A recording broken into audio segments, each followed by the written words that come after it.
ठीक आहे, मी आपल्या सगळ्यांचं स्वागत करतो मातोश्रीमध्ये. अनेकदा आपण ह्याच अशाच पत्रकार परिषदेतून वेगळे विषय आपण लोकांसमोर आणलेले आहेत. महत्त्वाचे विषय असतील, या सरकारचे किंवा आधीच्या सरकारचे भ्रष्टाचार असतील, आणि आज देखील आपल्यासमोर एक तसाच महत्त्वाचा विषय आणणार आहे. तसं पाहायला गेलं तर आज 1 एप्रिल आहे. जगभरात एप्रिल फूल्स डे असा साजरा होतो आणि आपल्याकडे अच्छे दिन असा साजरा होतो. ते जरी असलं तरी ह्या सरकारला, जे आत्ता महाराष्ट्रात सरकार गठीत झालेलं आहे निवडणूक आयोगाच्या आशीर्वादामुळे, त्याला सगळ्यात चांगलं नाव, कारण काय अनेक नावं असतात, जसं आमचं युती सरकार होतं, मग महाविकास आघाडी सरकार होतं, तसं ह्या सरकारचं नाव मला वाटतं एप्रिल फूल सरकार द्यायला पाहिजे. कारण गेल्या 100 दिवसामध्ये तसं पाहायला गेलं तर दंगली असतील, वेगळ्या घडामोडी असतील, घटना असतील, दुर्दैवी घटना असतील, पण एकसुद्धा चांगली पॉलिसी, एकसुद्धा चांगलं काही काम हे 100 दिवसात लोकांसमोर आलेलं नाही आहे. कुठचंही नवीन योजना लोकांसमोर आणलेली नाही आहे. तसं पाहायला गेलं तर जुन्या योजना काही चांगल्या होत्या ते बंद करण्याच्या प्रयत्नात आहेत. आणि सगळ्यात महत्त्वाचं म्हणजे जर आपण पाहिलं तर हे एप्रिल फूल सरकार काय जे मी म्हणतो, तर लाडकी बहीण 2,500 करणार होते, ते अजून 1,500च राहिलेले आहेत. आता तर मला वाटतं योजना बंद व्हायच्या मार्गावर आहे. लाडका भाऊ योजना बंद करून टाकलेली आहे. कर्जमाफी म्हणजे असं मी पहिल्यांदाच बघतोय की निवडणुकीच्या आधी स्वतः जे आता मुख्यमंत्री आहेत ते सांगत होते की आम्ही शेतकऱ्यांना कर्जमाफी देऊ, आणि आता उपमुख्यमंत्री सरळ सांगतात की असं काही होणारच नाही, पुढची 5 वर्ष तुम्हाला वेळेवर कर्ज भरायला लागेल. तसंच अनेक गोष्टी आहेत. मग मुंबईच्या रस्त्यांबद्दल एशन्सी सरकारमध्ये आपण पाहिलं असेल, त्यांच्या राजवटीत साधारणपणे 2 वर्षात आम्ही सगळे रस्ते खड्डेमुक्त करू. आपण पाहताय मुंबईचे सगळे आमदार रस्ते आहेत, मुंबईकर रस्ते सगळीकडे धूळ आहे, खड्डा सगळीकडे पाहतो आपण, खड्ड्यात टाकलेले मुंबईला. आणि आजचा जो महत्त्वाचा विषय जो आपल्यासमोर आणायचा आहे तो हाच आहे की आपल्याला आठवत असेल 2-3 महिन्यापूर्वी पत्रकार परिषद घेऊन सांगितलं होतं की मुंबईवर अदानी टॅक्स हा लावला जाणार आहे. आजच पेपरमध्ये मी सगळीकडे वाचलं, काल मुंबई महानगरपालिकेची प्रेस नोट आलेली आहे की सॉलिड वेस्ट मॅनेजमेंट म्हणजे घनकचऱ्याचं जे नियंत्रण असतं किंवा कचरा ज्याला आपण बोलतो, म्हणजे एशन्सीचा कचरा वेगळा, हा आपण जो साधारणपणे प्रत्येक घरातून असेल, प्रत्येक रेस्टॉरंटमधून असेल, दुकानातून असेल, पहिल्यांदा मुंबईच्या इतिहासात आता कचऱ्यावर शुल्क लावलं जाणार आहे. दंड वाढवला जाणार आहे, दंडात्मक कारवाई होणार. कोणी थुकलं, कोणी कचरा टाकला, ठीक आहे, 100% मान्य, ते दंड वाढलेच पाहिजेत आणि तसे दंड लागू देखील केले पाहिजेत. पण पहिल्यांदा युजर फी ही वेस्ट मॅनेजमेंटवर आता लावली जाणार आहे. हे कशासाठी होतं आहे, हे कोणासाठी होतं आहे, ही परिस्थिती आणली कशामुळे, कोणी परिस्थिती आणली मुंबईवर, ह्याचा विचार आपण थोडा खोलावर केला पाहिजे. आपल्याला आठवत असेल 2 महिन्यापूर्वी जेव्हा मी देवनारच्या जागेबद्दल बोललो, देवनारचं डम्पिंग ग्राउंड हे अदानी समूहाला मुंबई महानगरपालिकेचा विरोध असताना देखील नगरविकास खातं जे एशन्सी गट चालवतं त्यांच्याकडून दिलं गेलं. तेच देवनारचं डम्पिंग ग्राउंड आता पुन्हा एकदा मुंबई महानगरपालिकेच्या डोक्यावर मारलं गेलं आहे का, तर अदानी समूह सांगतोय की आम्हाला देवनार ग्राउंडमधून आता डम्पिंग ग्राउंड स्वच्छ करून द्या. साधारणपणे 2,500 ते 3,000 कोटीचा हा सगळा जो बोजा आहे, आर्थिक बोजा जो आहे, तो मुंबई महानगरपालिकेवर पडत आहे. अर्थातच तुमच्या आमच्या घामाच्या पैशावर, म्हणजेच मेहनतीच्या पैशावर, म्हणजेच टॅक्सपेअरवर आपल्याला हा पैसा ह्या टॅक्सपेअरच्या खिशातून जाणार आहे.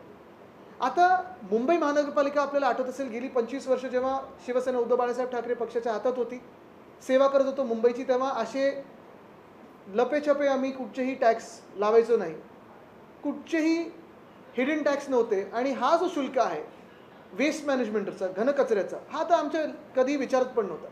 एका बाजूला आपण पाहिलं असेल उद्धव साहेबांच्या सरकारने, म्हणजे उद्धव ठाकरे सरकारने प्रॉपर्टी टॅक्स 500 स्क्वेअर फुटाचा आम्ही पूर्ण माफ केलेला, मुंबईला करमुक्त केलेलं.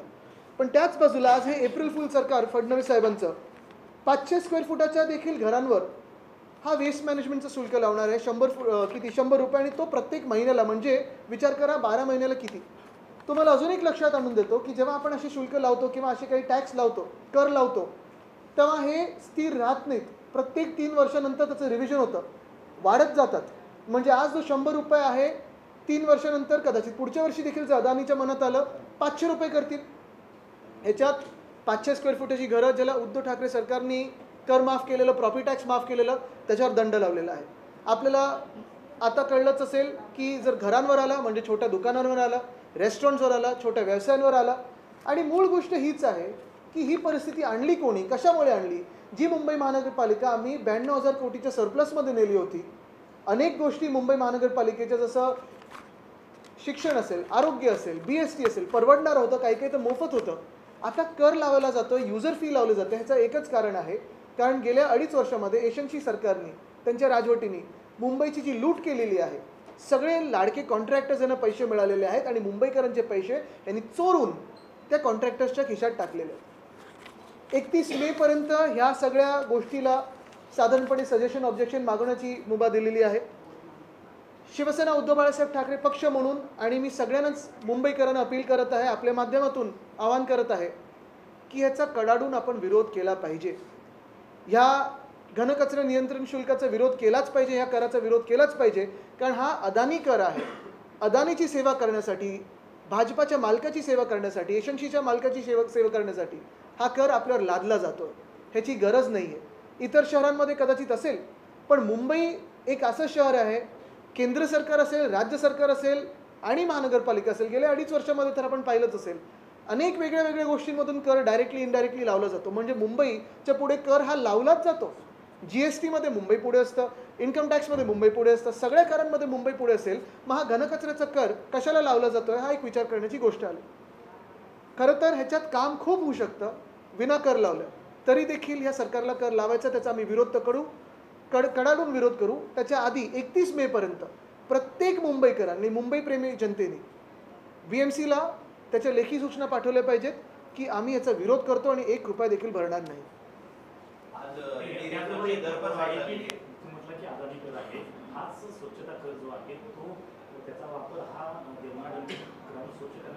केला जाणार आहे. तसं पाहायला गेलं तर पहिलं आमच्याकडून पैसे घेण्याच्या आधी, मुंबईकरांकडून पैसे घेण्याच्या आधी अदानी समूहाकडून धारावीसाठी 7,500 कोटीचा जो त्यांचा प्रीमियम आहे, BMCने ते पहिलं घ्यावं, कारण ते तर माफ करून टाकले BMCने. म्हणजे अदानी समूहाला तुम्ही हे सगळे कर माफ करता, हे सगळे प्रीमियम्स माफ करता, शुल्क माफ करता आणि मुंबईकरांवर लागतं. यातच आणखी एक महत्त्वाचा मुद्दा त्यांनी असं सांगितलं की 19 कोटी रुपये ते आता आणखी वाढवणार आहेत आणि संध्याकाळी A आणि B वॉर्ड वगळता इतर सगळे जे वॉर्ड आहेत ते संध्याकाळी पुन्हा एकदा झाडलोट त्याची केली. नाही, पहिली गोष्ट म्हणजे आपण पाहिलं असेल गेल्या 2.5 वर्षामध्ये जशी रस्त्यांची हालत झाली आहे, पाण्याची परिस्थिती बिकट आहे, दवाखान्यात औषधं मिळत नाही आहेत, पण सगळ्यात महत्त्वाचं म्हणजे जो कचरा आम्ही आमच्या वेळी आपण पाहिलं असेल 2017 पासून तर त्याचं विलगीकरण सुरू केलं होतं. साधारणपणे 10,000 मेट्रिक टनवरनं 6,500 मेट्रिक टनवर आलेला तो पुन्हा एकदा 8,000 मेट्रिक टनवर आलेला आणि कचरा उचललाच जात नाहीये. किती वेळा आम्ही जनप्रतिनिधी म्हणून वॉर्ड ऑफिसला विचारत असतो की कचरा उचलणार कधी, पण कचराच उचलला जात नाही. तर स्वच्छता निश्चितपणे करा आणि ती यंत्रणा ऑलरेडी तुमच्याकडे आहे, वेगळे पैसे लावायची गरजच नाही आहे. जी यंत्रणा आहे ती जरी वापरली ना तुम्ही तरी मुंबई स्वच्छ दिसेल.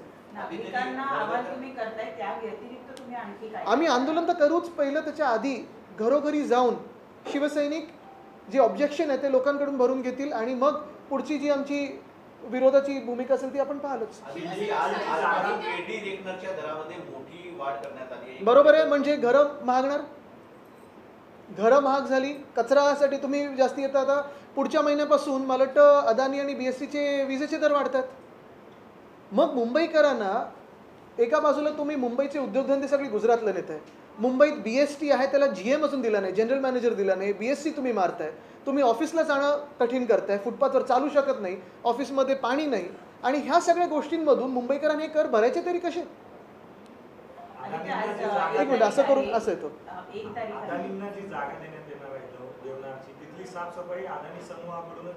ती जागा त्यांना दिली होती, त्यांनी ढापली ती जागा. मुंबई महानगरपालिकेचा विरोध असताना ते देखील पत्र माझ्याकडे आहे, विरोधाचं पत्र. ते विरोध असताना देखील मी मागच्या पत्रकार परिषदेत दाखवलेलं ते पत्र. त्यांनी जागा ती ढापली. आता त्यांना कळलं तिथे लेगसी वेस्ट आहे म्हणून ते परत देत आहेत, स्वच्छ करून आम्हाला द्या. आणि ते स्वच्छ कोणाच्या पैशाने? तुमच्या आमच्या पैशाने. आज 1 एप्रिल आहे आणि एकच महिना शिल्लक राहिलेला आहे, म्हणजे तसं बघितलं तर 2 महिने, 31 मे पर्यंत. हा, 31 मे पर्यंत. तर या जी 25 तारखेला नालेसफाई आपण सुरू करू असं महानगरपालिकेनं म्हटलं होतं, त्यासाठी डॅशबोर्ड तयार करण्यात आला होता, तो अजूनही सुरू झालेला नाहीये आणि आमच्या माहितीप्रमाणे अजून नालेसफाई पण नाही झाली. म्हणजे आपण हे पहा, सगळीकडेच आता मुंबईच्या आमदारांची मध्ये बैठक झाली ज्याच्यात आम्ही रस्त्यांची परिस्थितीबद्दल बोलत होतो. सगळीकडे रस्ते खोदून ठेवलेले आहेत. 2 वर्षात खड्डेमुक्त करू मुंबई असं एशनशी सरकारने सांगितलं होतं, पण त्याच गटाने आता मान्य केलेलं आहे. 1-2 आमदार ते हे पण बोलून गेले त्या बैठकीत की निवडणुकीच्या आधी तुम्ही जी भूमिपूजन आमच्या हातून केली, आता कामं तरी सुरू करा. म्हणजे एवढं भयानक चित्र आहे की निवडणुकीच्या आधी घाईघाईत भूमिपूजन केली. आता काम कुठेच सुरू झालं नाही. जिथे झाले तिथे काय दर्जाची कामे तुम्ही पाहताय. कोस्टल रोड जे आमचं स्वप्न होतं, आणि मी प्रत्येक वेळी जेव्हा इथून घरापासून विधानभवनाला 15 मिनिटात पोहोचलेलो आहे, उद्धव साहेबांना थँक्यूचा मेसेज केला की तुमच्यामुळे हे स्वप्नपूर्ती झाली आणि मुंबईला हा मोकळा श्वास मिळाला. पण ह्या सरकारच्या हाती आल्यानंतर रस्त्याची क्वालिटी काय तिथे. टनलमध्ये एक दरवाजा टनलच्या दिशेने उघडतोय, तिथे कुठेतरी एक कोपऱ्यात खुर्ची ठेवली जी एक पूर्ण रस्ता ब्लॉक करते. भिंतीचं पेंटिंग बघा कसं पॅचवर्क दिसतंय. आणि रस्त्याचे लेवल तर खराब आहेच. पण तसंच मी मध्यंतरीच्या काळात मुंबई महानगरपालिकेच्या आयुक्तांना विनंती केली होती की मुंबईत 15 वॉर्ड ऑफिसर नाही आहेत, त्याची नियुक्ती करा. मला वाटतं त्याच्यानंतर तर 7चे आत्ता झालेत. पण त्याच बैठकीत मी त्यांना परवा देखील सांगितलं की 7 झालेत, पुढचे पण करा. आणि रेल्वे ह्यांच्याबरोबर तुमचं जे काही संबंध असतात ते वाढवा, कारण त्यांची गरज लागते पावसाळ्यात. सॉलिड वेस्ट मॅनेजमेंट असेल, मग तुमचे स्टॉर्म वॉटर ड्रेन्स असतील, ह्या सगळ्या गोष्टी एकत्र आल्या पाहिजेत. पण झालं असं की गेल्या 3 वर्षामध्ये निवडणूकच घेत नाही ते लोक, आणि म्हणून कोणाकडे जायचं लोकांनी. याच महिन्यात सरकार 100 दिवसांचा आढावा, त्याचा जो कार्यक्रम आहे तो आखणार आहे. 100 दिवसात काय केलं, काय त्यांनी सोपं आहे, 5 मिनिटात बैठक संपेल. निवडणुकी अगोदर मुख्यमंत्री देवेंद्र फडणवीसांनी शेतकऱ्यांचा सातबारा कोरा कोरा अशी घोषणा केली होती. मात्र अजितदादांनी काल परवा हेच मी सांगतो ना, म्हणजे हे एप्रिल फूल नाही तर काय अजून. आणि म्हणून ह्या सरकारला एप्रिल फूलचं नाव दिलं पाहिजे, एप्रिल फूल सरकार. लाडकी बहीण तसंच, शेतकऱ्यांचा विषय तसाच, लाडका भाऊ तिथे योजनाच बंद करून टाकली. बरोबर आहे. आनंद शिधा बंद करून टाकला, मध्ये अंडी बंद केलेली मिड डे मील मधून. आदित्य, परवा मनसे अध्यक्षांनी जेव्हा भाषण केलं त्या भाषणामध्ये त्यांनी असं सांगितलं की प्रत्येक बँकेमध्ये जाऊन तपासा की मराठी तिथं बोललं जातंय किंवा नाही. आणि पवईमध्ये काल याच मुद्द्यावरून एका सुरक्षा रक्षकाला मारहाण करण्यात आली, कारण त्यांनी मराठीचा अपमान केला. मराठी भाषेच्या या संपूर्ण वापराबद्दल आणि सक्तीबद्दल आपली नाही, एक महत्त्वाची गोष्ट आहे. आता मी त्यांचं भाषण काय ऐकलं नाही, काही काही क्लिप्स बघितल्या, पण भाषण ऐकलं नाही. महत्त्वाची गोष्ट म्हणजे ही हिंमतच कोणी कसं करू शकतं महाराष्ट्रात राहून की आम्ही मराठी बोलणार नाही. आणि हे प्रत्येक राज्यात तसंच असायला पाहिजे. मातृभाषा तिकडची किंवा जी स्थानिक भाषा आहे त्याचा मान सन्मान हा राखलाच गेला पाहिजे, नाही तर कडक कारवाई कायद्याने देखील केली पाहिजे. कारण साधारणपणे आपण पाहतोय हे राज्य सरकार एका बाजूला म्हणते की आम्ही अभिजात भाषेचा दर्जा दिला. ठीक आहे, तुम्हाला आम्हाला लढा द्यावा लागला, 10 वर्ष तुमच्या सरकारकडे आम्हाला लढत राहायला लागलं, तेव्हा नंतर आत्ता दिलेलं आहे. दुसरी गोष्ट म्हणजे मराठी भाषा भवन जे आम्ही गिरगाव चौपाटी इथे बांधत होतो, कोणाच्या हट्टामुळे तुम्ही रद्द केले ते? कोण स्थानिक तुमचे बिल्डर्स होते त्याच्यामुळे रद्द केलं आहे. तसंच आपल्याला आठवत असेल रंगभूमीचं दालन आम्ही गिरगाव चौपाटी इथे करत होतो, ते रद्द झालं हे मला कळलेलं आहे. का रद्द केलेलं आहे? कोणाचं कोण तिथे आमदार आहेत, कोण मराठी अमराठी आमदार असे आहेत की ज्यांना जे ह्याला विरोध करत आहेत? हा देखील विचार करणं गरजेचं आहे. कारण परत तिथे कॅसा ग्रँड वगैरे असं काहीतरी नाव लागेल, कॅसा हे कॅसा ते, जसं त्या बिल्डरचं नाव असतं.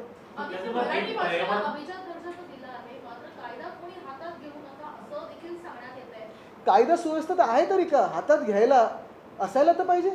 आज आपण पाहतोय काल पण कुठे कुठे कुठे ब्लास्ट होतो, कुठे कोणाची मर्डर होते, कुठे काय होतं. गृहमंत्री या राज्याला आहेत की नाही हा एक प्रश्न राहिलेला. मुंबई शाकाहारी मांसाहारी असा वाद सुरू असताना, मुंबई शाकाहारी विरुद्ध मांसाहारी विविध सोसायट्यात हा विषय चालूच असताना आता संजय निरुपम आहेत, ते म्हणतात की चैत्र नवरात्रमध्ये जे रस्त्यावरती मांस मटण मच्छी बघा, आमच्या नवरात्रीत आमची अष्टमी जेव्हा असते तेव्हा आमचा प्रसाद हा तिथे कोलंबी असते, मटण असतं, मासा असतो, हे सगळ्या गोष्टी असतात. मराठमोळे हिंदुत्व तुम्हाला पुसून काढायचं आणि तुमचं हिंदुत्व आमच्यावर लादायचं हे चालणार नाही. तुमचं हिंदुत्व तिथे असेल, आमचं हिंदुत्व आमच्या ठिकाणी असेल.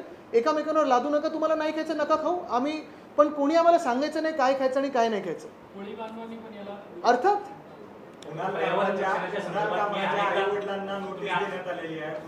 हे आता एवढा मोठा जोक व्हायला निघालेला आहे. एकतर त्यांना कळलं कसं स्वतःला की मीच गद्दार आहे हे त्यांनी खेचून कसं घेतलं. मला वाटतं तसे त्यांचे खासदार आहेत ना ज्यांनी त्यांना साप म्हटलेलं आहे, त्यांना पण नोटीस गेली पाहिजे. आणि दुसरी गोष्ट म्हणजे तिकडे जे पाहायला आलेली ती कॉमेडी त्यांना पण नोटिसेस दिलेल्या आहेत. म्हणजे एका बाजूला रेप मर्डर वगैरे सगळं म्हणजे सर्रास होत आहे, दंगली घडवल्या जात आहेत, पण जे कॉमेडी बघायला जातात त्यांना नोटिसेस मारल्या जातात. शिंदेच्या जे कार्यकर्त्यांनी तोडफोड केली त्याचा बुमरँग झाला का? कारण का एका आठवड्यामध्ये 4.5 लाख सबस्क्रायबर वाढले, 4 कोटीपेक्षा जास्त कमेंट बॉक्स मध्ये पैसे आलेले आहेत कुणाल कामराला. त्याच्यानंतर युट्यूब 1 कोटीपेक्षा व्ह्यूज. हा देशाचा मूड आहे आणि महाराष्ट्राचा मूड आहे. त्याच्याबरोबर पर्यावरण संदर्भात अनेक तुम्ही मुद्दे मांडलेले. राज ठाकरे यांनी देखील परवाच्या भाषणामध्ये म्हटलं की जे आमचे संस्था बघा, मी ज्यांचं भाषण पाहिलं नाही मी त्याच्यावर नाही बोलू शकतो. हिंदी में सर पहला तो बघा हे कसे लगेच पहला मुद्दा तो आपने जो आप बनाने वाला इशू है जो टैक्स लगाया जा रहा है उसके ऊपर थोड़ा सा मैं यही कहना चाहता हूँ कि ये जो महाराष्ट्र में सरकार बन चुकी है, बहुत सारी सरकारों को अपना अपना नाम होता है। जैसे हमारी सेना बीजेपी की सरकार थी, उसे हम युति सरकार कहते थे। हमारी जो 19 से 22 तक जो सरकार थी, उसे हम महाविकास आघाड़ी कहते थे। बीच में की जो सरकार थी मिंडे राजवत या एशंसी सरकार, वो एक अलग थी। और आज की जो सरकार गठित हुई है चुनाव आयोग के आशीर्वाद से, उसे हम अप्रैल फूल सरकार कहते हैं। वो इसलिए कहते हैं क्योंकि काफ़ी सारी बातों में उन्होंने हमें अप्रैल फूल करने की कोशिश की है, गुमराह करने की कोशिश की है। चुनाव के पहले एक बात, चुनाव के बाद में दूसरी बात। जैसे आप देखते होंगे तो स्वयं जो सीएम है आज, उन्होंने कहा था कि जैसे ही इनकी सरकार गठित होती है, सारे किसानों का कर्जा ये माफ़ कर देंगे। आज के जो डीसीएम है, उन्होंने कहा ऐसी बात होने वाली नहीं है, अगले 5 साल जो कर्जा है वो भरते रहो। ये अप्रैल फूल नहीं तो क्या है? लाडली बहना, लाड़की बहन जो स्कीम है, उसे पहले कहते थे चुनाव से कि हम 2500 रुपये देने वाले हैं। अभी 2500 तो छोड़ो, 1500 तो है, लेकिन उसमें भी जो लिस्ट है महिलाओं की वो कम करते जा रहे हैं। लगभग 10 लाख महिलाओं को कम किया है। और मैं तो यही सुन रहा हूँ कि ये कहीं ना कहीं कोर्ट जाके या किसी बहाने से ये स्कीम बंद करने वाले हैं। जो हिंदुत्व के बारे में बात करते थे वो आज सौगाते सत्ता पे आए हैं। जहाँ जहर फैलाते थे वो आज खाना दे रहे हैं। आनंदाचा शिदा बंद कर रहे हैं, शिव भोजन बंद कर रहे हैं, लेकिन सौगाते सत्ता चालू कर रहे हैं। तो ये सारी बातें अप्रैल फूल की है और यही सरकार अप्रैल फूल की बन चुकी है। मैंने 2 महीने पहले भी ये कहा था कि देवना डंपिंग ग्राउंड की जगह ज़मीन जहां आज डंपिंग ग्राउंड है, काफ़ी सालों से है, वही ज़मीन अदानी को दी गई थी। अदानी ग्रुप ने मांगी, ज़मीन दे दी गई। मुंबई महानगर पालिका ने इसका विरोध किया था, लेकिन ये ज़मीन दे दी गई उनको। फिर कहीं ना कहीं अदानी ग्रुप को ये देखा कि नहीं, वहाँ तो लेगेसी वेस्ट है, बहुत सारा कचरा है, साफ़ कर दे। तो किसके पैसे से करोगे? मुंबई के पैसों से करोगे। तो वो ज़मीन वापस बीएमसी को दे दी है।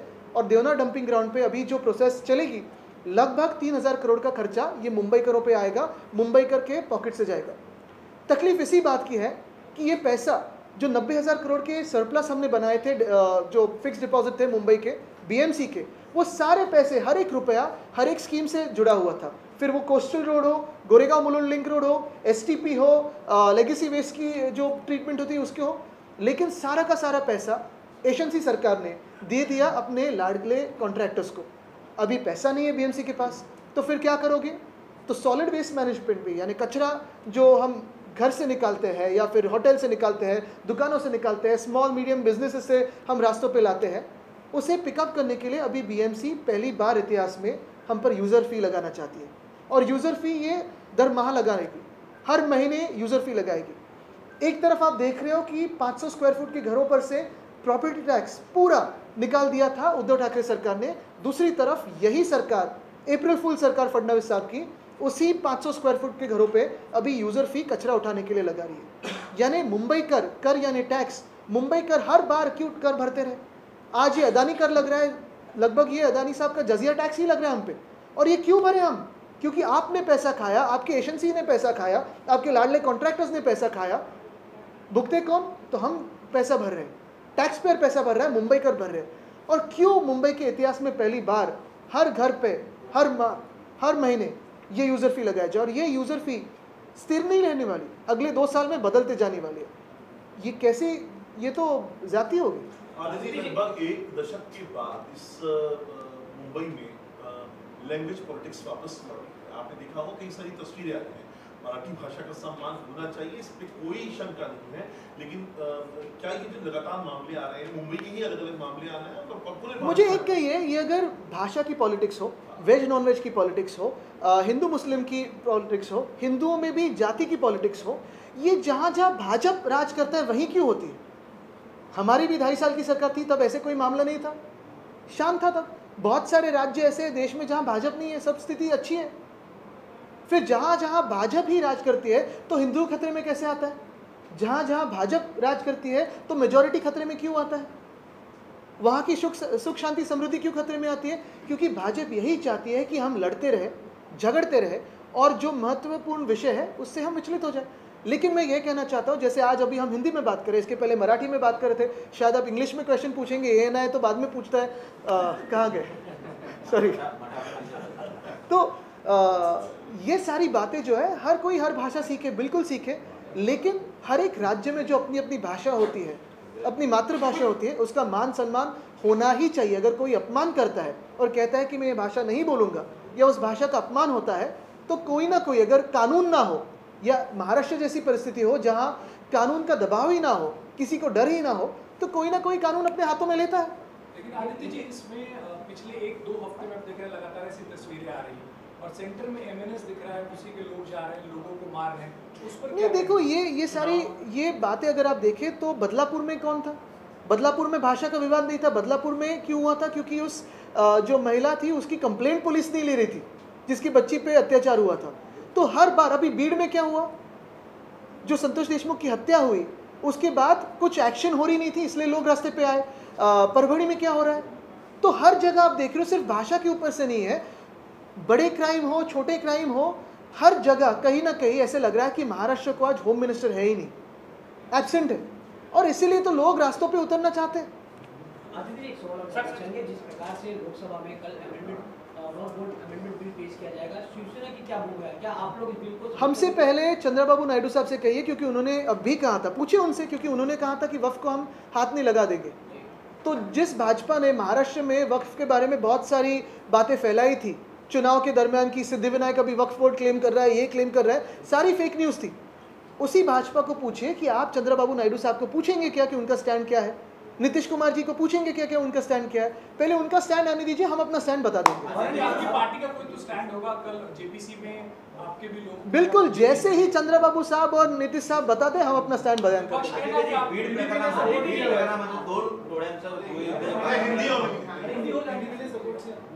ओह, थांबा, मराठी उद्या। हो, ये भी कहा जा रहा है कि एकनाथ शिंदे की पार्टी की तरफ से मांग की जा रही है कि नवरात्रि का वक्त है तो रोड पे जो मटन और जो भी नॉनवेज बिकता है उसे बंद किया जाए। उसका हर एक राज्य में अपने अपने धर्म की परिभाषा अपने राज्य के हिसाब से होती है, अपने संस्कार, अपने प्रथाओं से होती है। महाराष्ट्र में बहुत सारे ऐसे भी लोग हैं, जैसे हमारे परिवार में हमारी अष्टमी को जो प्रसाद चढ़ता है उसमें प्रॉन्स होता है, फिश होता है, मटन होता है, ऐसे बहुत सारे लोग हैं। तो आपके संस्कार हम पे ना ला दे, आपका हिंदुत्व हमारे हिंदुत्व पे ना ला दे, यही हमारी बात है। कोई जाति कहीं से ना हो, हम अपना मराठमोड़ा जो हिंदुत्व है उसी का पालन करते आएंगे। ये कहीं से कुछ लोग अपने पब्लिसिटी के लिए एशंसी ना करें। और अगर मैं तो यही कहता हूँ, ये यूजर फी कचरे के जो है वो एशंसी पे लगा दे, क्योंकि सारा कचरा उधर ही है। शिवसेना नहीं, वो एशंसी गठ है। और कॉमेडी क्लब वही भी स्थापन कर दे, क्योंकि जो देखने गए थे कॉमेडी क्लब में उन पे भी नोटिस मारते हैं। वक्फ बोर्डावर आमची भूमिका स्पष्ट आहे। मला वाटतं काल परवाकडेच चंद्रबाबू नायडू साहेबांनी त्यांची भूमिका स्पष्ट केली की वक्फ बोर्डाला ते हात लावू देणार नाहीत। भाजपानी निवडणुकीच्या आधी त्यांचे जे काही सोशल मीडिया असेल, ऑफिशियली अनऑफिशियली जे काही असेल, त्यांच्या लोकांनी काही काही फेक न्यूज चालवल्या होत्या। कोणी सांगितलं होतं की आता वक्फ बोर्ड सिद्धिविनायक मंदिर मागत आहे, अमुक मागत आहे, तमुक मागत आहे, आणि लोकांच्या मनात भीती निर्माण केली होती। पण आता त्याच भाजपाचे जे एनडीएचे घटक आहेत, मग नितीश कुमारजी असतील, चंद्रबाबूजी असतील, किंवा ते हे कोण चिराग पासवान असतील, त्यांनी पहिले त्यांचं मत स्पष्ट करावी आणि आम्ही आमचं मत स्पष्ट करू। आज महाराष्ट्रातल्या काही भागांमध्ये अवकाळी पाऊस पडलेला आहे, अजून शेतकऱ्यांचं कर्ज माफ झालेलं नाही आहे आणि त्यात आता अवकाळीचं संकट सुद्धा शेतकऱ्यांवर। हे सरकारच मोठं संकट आहे, कारण आपल्याला आठवत असेल गेल्या 2-2.5 वर्षांमध्ये देखील जिथे तिथे शेतकरी संकटात आलेला आहे, कुठेही 1 रुपयाची मदत झालेली नाही आहे। आणि दुर्दैव असंच आहे की हे सरकार निवडणूक आयोगाच्या आशीर्वादाने बसल्यानंतर पुन्हा एकदा हीच परिस्थिती आपल्याला दिसते। 6 अप्रैल को रामनवमी है। हमने इससे पहले देखा ईद भी पूरा राज्य पुलिस के उसमें था, ये डर था कि लॉ एंड ऑर्डर बिगड़ ना जाए। अब रामनवमी आने वाली है 4-5 दिनों में, तब भी ये डर लगा हुआ है। पुलिस ऑलरेडी सड़कों पर है और रहने वाली है। आप लोगों पे प्रेशर बढ़ता जा रहा है पुलिस डिपार्टमेंट के ऊपर। फिर एक बात पूछूंगा, ये कौन से राज्यों में हो रहा है? जहाँ जहाँ भाजपा के राज्य है उधर ही ये सारी तनाव बढ़ते जा रहे हैं। मैं फिर एक बार आपका लक्ष्य लाना चाहता हूँ यूज़र फी पे, क्योंकि ये यूज़र फी आप और हम सब भरने वाले हैं, छोटे घरों से लेके छोटे व्यवसाय तक सब भरने वाले हैं, और इसका विरोध हम करेंगे क्योंकि ये ज्यादती है। धन्यवाद। हो, नशिबाने काल हो, ते आता कुणाल कामराने तो पण विषय घेतील कदाचित, पण महत्त्वाची गोष्ट हीच आहे की जो वॉकवे आम्ही 2.5 वर्षापूर्वीच तयार केलेला, साधारण पुढच्या 6 महिन्यात तयार व्हायला पाहिजे होता. काल त्याचं उद्घाटन झालंय. आम्ही त्याच्यावर युजर फी लावणार होतो, काल तर चोरी झालेली आहे तिथे. ही अशी परिस्थिती, म्हणजे तुम्ही विचार करा, मलबार हिल सारख्या एरियामध्ये जिथे सगळे मंत्री राहतात, मुख्यमंत्री राहतात, तिथेच जर चोरी व्हायला लागली तर तुमचं आमचं काय? आमचे तर आमदार चोरीला गेलेच ना. धन्यवाद सर.